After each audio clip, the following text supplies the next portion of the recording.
안녕하세요.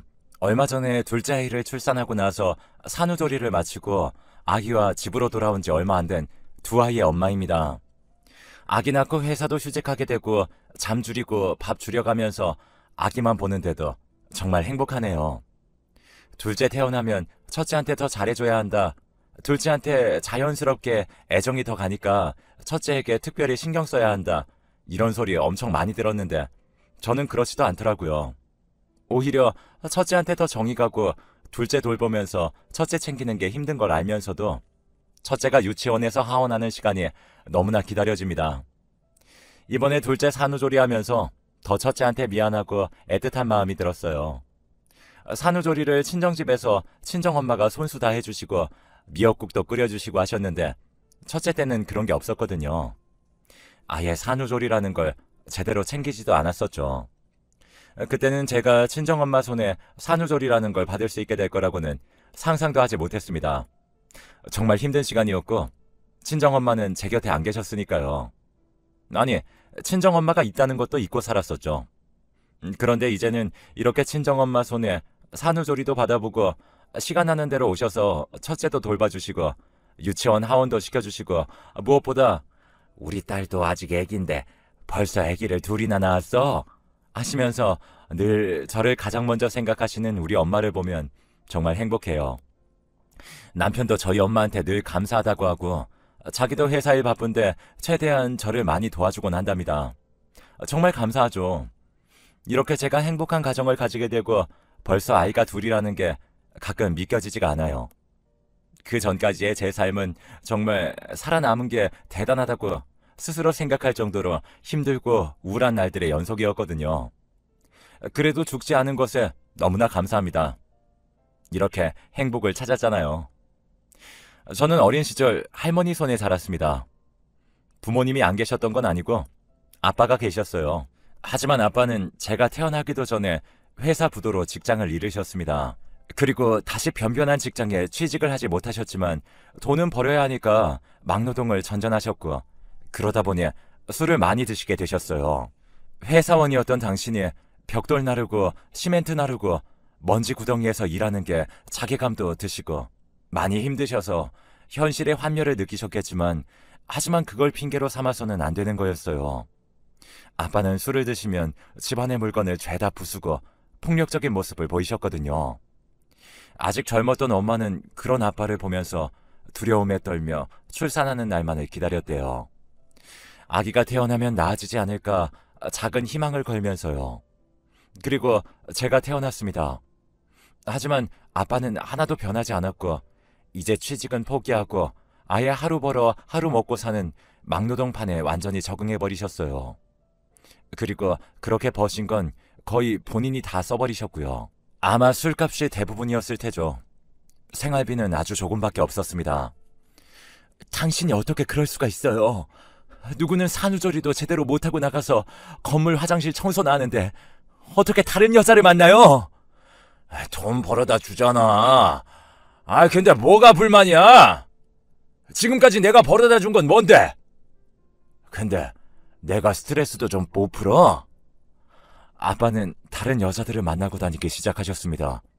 심지어 당당하게 동네까지 데리고 오셨었고 엄마가 그걸 보셨어요. 막노동하는 사람한테 있는 사람이 붙을 리가 없으니 대부분은 아빠가 술 마시는 주점에 일하는 여자들이었죠.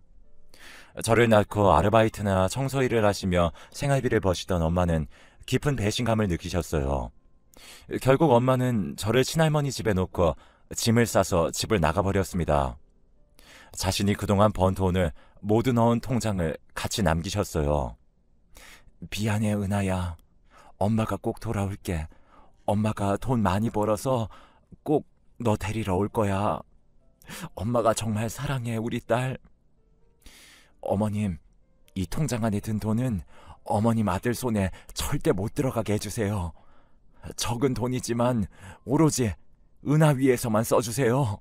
지 마누라 도망가도록 얼마나 개판으로 살았으면 네 엄마가 이 어린 걸 두고 집을 나갔겠니. 아이고, 못난 것. 다행히 친할머니께서는 저를 걷어주셨어요. 할머니는 엄마에게 그래도 엄마인데 좀 더 버텼어야 한다고 책망하신 적도 있지만 언제나 엄마 마음을 이해하신다고 하셨어요. 아빠가 그만큼 나빴던 거라고요. 그래서 자라면서 엄마를 향한 원망을 조금씩은 덜 수 있었죠. 저는 그렇게 두 돌을 간 넘겼을 때부터 친할머니 손에 자라게 되었습니다. 친할머니께서는 동네 기사식당에서 음식을 하셨어요.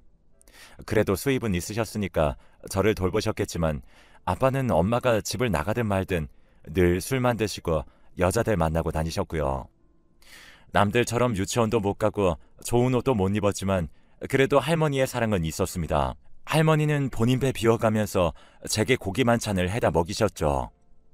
기사식당 주인의 배려로 저는 식당 구석에서 일하는 할머니를 보면서 놀 수가 있었습니다. 할머니가 힘들게 요리하시던 모습이 지금도 선하네요. 저거 지 엄마 닮아서 나중에 여기저기 옮겨 다니고 한 곳에 못 붙어 살 거야. 에휴, 지 엄마 닮아서 눈 희번떡한 거 봐. 지 엄마 닮아서 나중에 시집이나 갈까 몰라. 실제로 엄마를 많이 닮았습니다. 그래서 아빠는 제게 매번 엄마를 닮았다고 하시면서 저런 말들을 하셨어요. 할머니가 계셔서인지 저는 엄마처럼 폭력적으로 힘들진 않았지만 그래도 저를 딸로 보지 않고 집 나간 아내로 보고 원망하는 아빠를 보고 아빠의 말을 들으면 너무 힘들었습니다. 정말 할머니만 아니었으면 우울증에 걸려서 벌써 죽었을 것 같아요. 다행스러운 일인지 할머니는 일하시는 것과 연세에 비해 상당히 건강한 분이셨어요. 할머니가 버신 돈으로 저는 초등학교, 중학교, 고등학교를 전부 다 다녔습니다.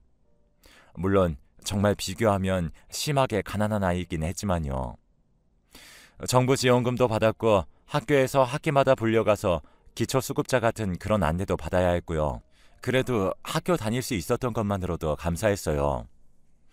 대학은 일찌감치 포기했습니다. 고등학교 3학년 때 학교에 있던 직업반에 들어갔어요.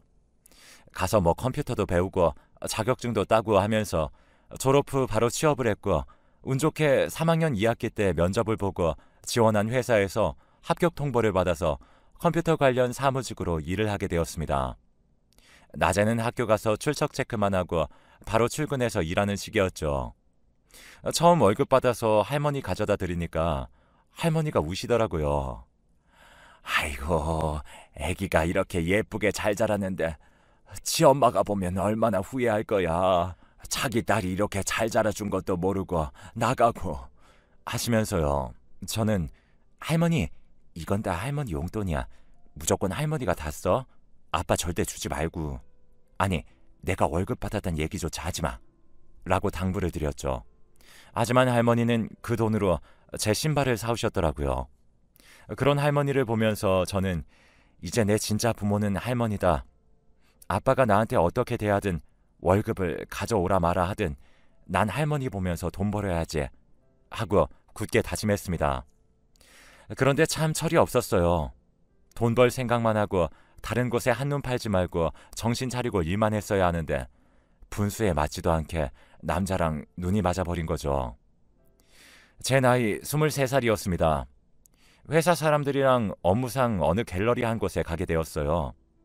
그곳 갤러리에서 미팅을 하고 나오는데 한 남자가 따라 나오더라고요. 저기 혹시 시간 되시면 커피 한 잔 사드리고 싶어서요. 네? 저를요? 네. 이런 말씀 실례일 수도 있지만 첫인상이 너무 좋아서요. 커피 사드리고 싶습니다. 깔끔하게 양복을 입은 그 남자는 저에게 커피를 사주고 친절하게 대화를 이끌었어요. 준수한 외모에 누가 봐도 저보다 잘 사는 집 사람인 그가 저도 싫지 않았습니다. 그 사람이 헤어질 때 연락처를 주었고 그 후로 저와 그는 연락을 주고받다가 어느 순간 연인이 되었어요. 연애하면서도 알았어요. 저와 그 사람은 살아온 환경도 현재 상황도 정말 다르다는 것을요. 가끔씩 내가 너무 안 맞는 사람을 만나는 거 아닌가 싶기도 했지만 그래도 제게 아빠처럼 오빠처럼 다정하게 대해주는 그 사람이 너무 좋았습니다. 남자는 다 아빠처럼 제게 무섭고 싫은 존재일 줄 알았는데 말이죠. 할머니한테도 만나는 사람이 있다고 이야기는 안 하고 조용히 사귀고 있었는데 만난 지 1년이 조금 안 되었을 때 몸에 이상이 느껴졌습니다. 이거 혹시 임신이 아닌가요? 일단 약 처방은 안 해드릴 테니까 산부인과 한번 가보세요. 내과 선생님의 말씀을 듣고도 에이 설마 아니겠지 생각했어요. 임신이라니 말도 안 된다고요. 하지만 제 생각은 처참하게 빗나갔습니다. 테스트기에 뜬 두 줄을 보고 처음에는 울었다가 일단 그 사람에게 말을 해야겠다 생각했어요. 그날 퇴근하고 만나서 한참을 고민하고 망설이다가 결국 임신 사실을 말했습니다. 말하면서도 겁이 나서 울었어요. 그 사람도 조금 당황하긴 했지만 저를 달래주면서 뭘 울고 그래. 좀 당황스럽긴 하지만 아기는 축복이야. 결혼하면 되지. 라고 하더라고요. 그렇게 저는 혼전 임신으로 인해 결혼을 하게 되었습니다. 손녀가 만나는 사람이 있다는 것도 모르셨던 할머니는 당연히 놀라 뒤집어지셨어요. 아빠는 집에 들어오는 날이 거의 없는 거나 마찬가지라 제때 결혼 소식을 전하지 못했고요. 결혼 소식을 전하던 날에도 네가 벌써 시집을 가? 그래 잘됐다. 결혼 선물로 뭐 좋은가 물어봐야겠네. 하면서 마치 남의 결혼식 선물 준비하듯이 당시 만나던 여자에게 전화를 걸어 물어보고 있던 사람이죠. 시댁에서는 처음부터 저를 탐탁지 않아 하셨습니다. 아니 정확하게 말하면 저를 싫어하셨죠. 그것도 아주 많이요. 저와 그 사람이 처음 만났던 갤러리는 알고 봤더니 그 사람 어머니 소유였어요. 미술업계에 종사하시면서 크게 수익을 올리고 계시는 분이시더라고요. 그 사람 아버지는 병으로 일찍 돌아가셨지만 어머니 재력이 넉넉하니까 그 사람 대학까지 졸업시키고 지금까지도 갤러리를 운영하고 미술대학의 시간 강사로 활동하시면서 잘 사시고 계셨던 거죠. 상견례 자리에는 아빠가 나오지 않았어요. 상견례 한다고 말씀을 드렸지만 술 마시느라고 전날부터 연락도 되지 않았고 결국 할머니랑 둘이서 나갔습니다. 너?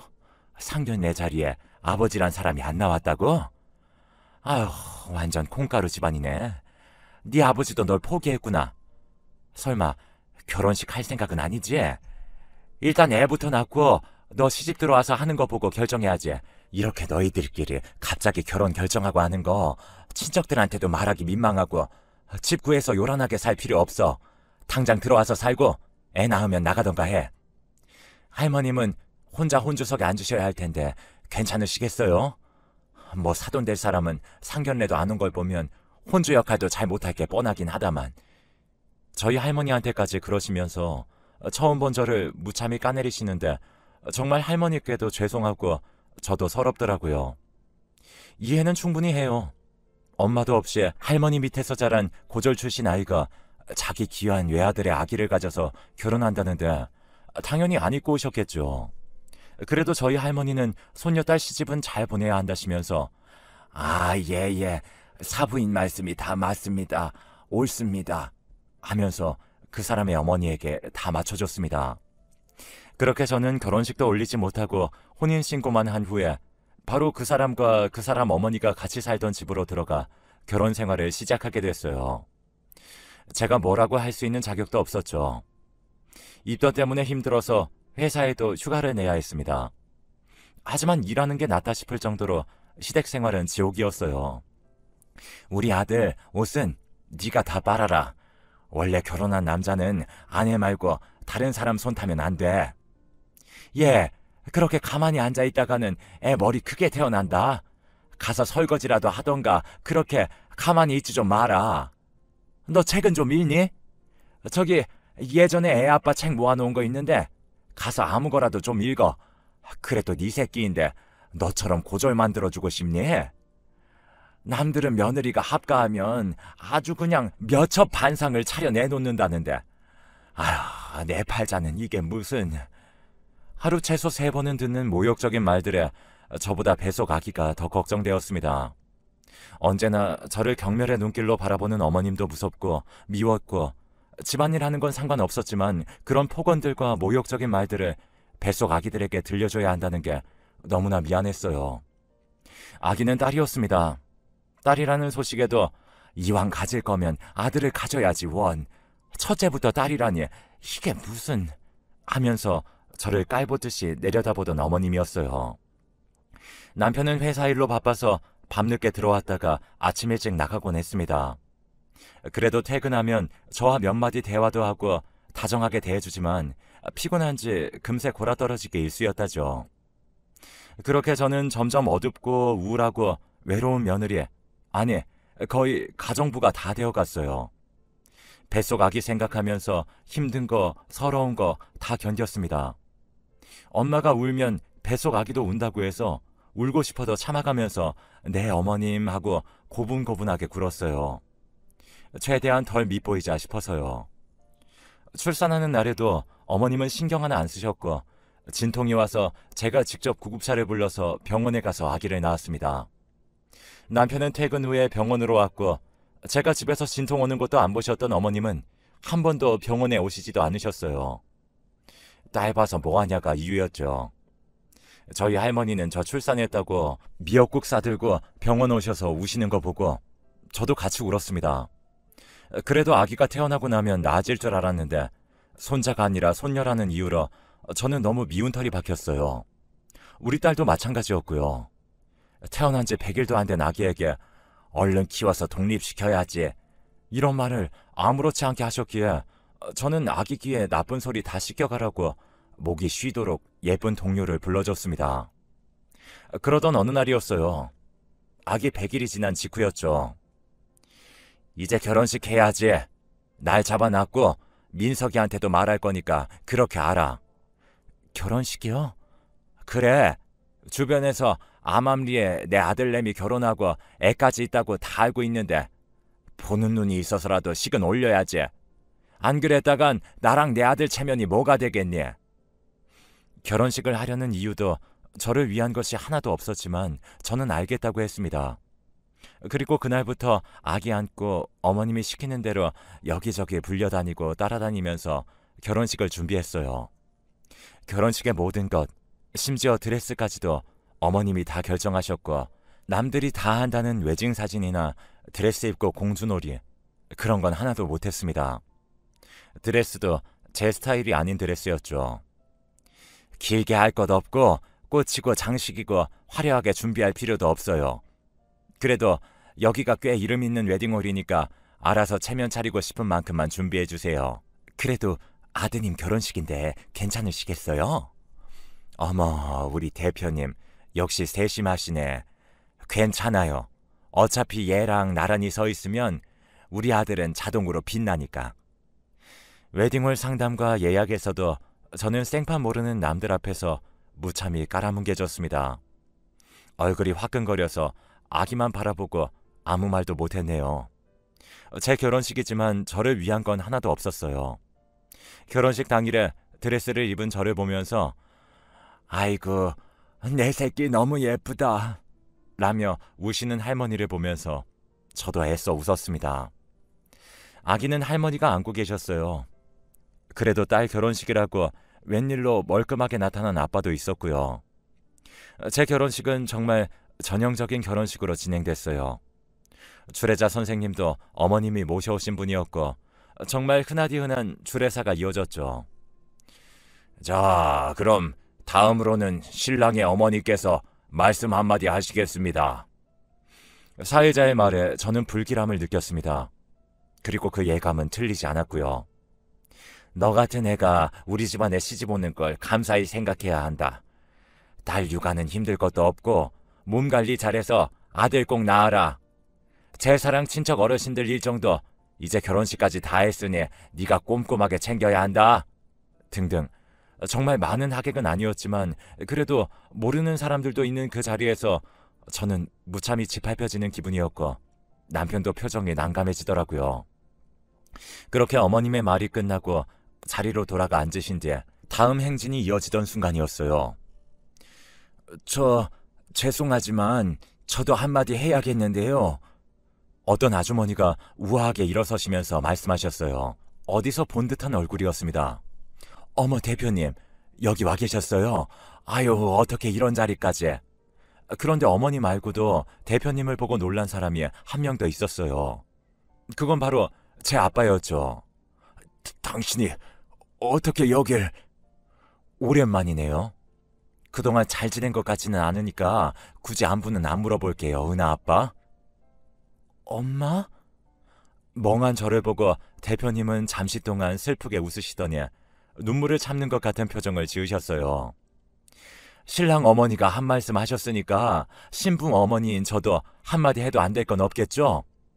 사실 엄마라고 하기도 부끄럽고 창피하네요.